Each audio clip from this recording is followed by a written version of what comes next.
Hi guys, here's my presentation on Module 2, Part 2 Practice. Going through the engineer design process to answer what is the best land for a healthy, best land cover, for a healthy watershed, I decided to use the erosion bottle resource that was given to us.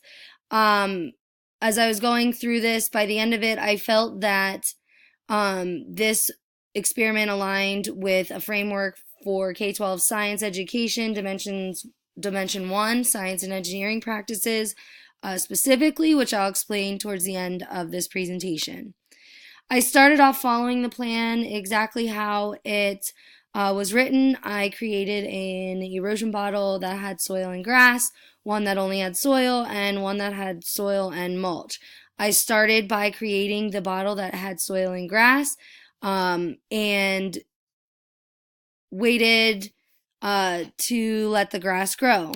After about day 5, I realized the grass wasn't growing, so instead of waiting for the grass to maybe grow or restarting the growing process of the grass, I decided to dig a chunk of grass out of my backyard, deep enough that had the roots in it to conduct this experiment.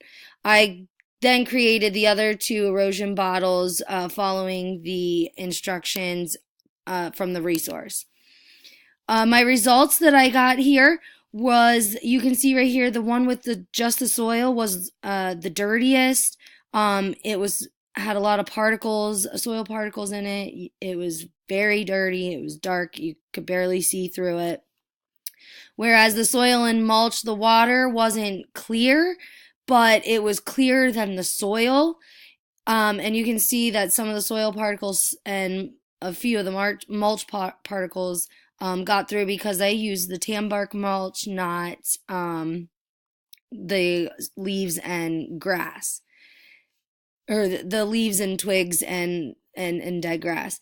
The one that was the clearest was, of course, the soil and grass erosion bottle. It didn't have any soil particles in it. You can see through it. However, you can see here that it's a little muggy, and I think that that's because I used a chunk of grass. It's rained a lot recently, so I don't think that the soil and dirt that the grass was growing in was as tight as if it wasn't, if it hadn't been raining.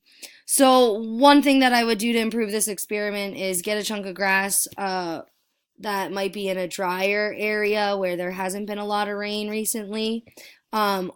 But I think that the best solution to really determine if grass was the best land cover would be to follow the instructions and grow the grass directly into the container. However, I'm not very good at keeping things green, so that is always a struggle for me. The other thing I thought was creating or finding other materials that could simulate grass roots and blades to create an environmentally friendly land cover that could assist in improving the watersheds. If you could pause your video and read over the STEM practices that I linked this to, this is where I felt Dimension 1 from the framework really came into play. I hope you enjoyed my presentation. Thank you so much for watching.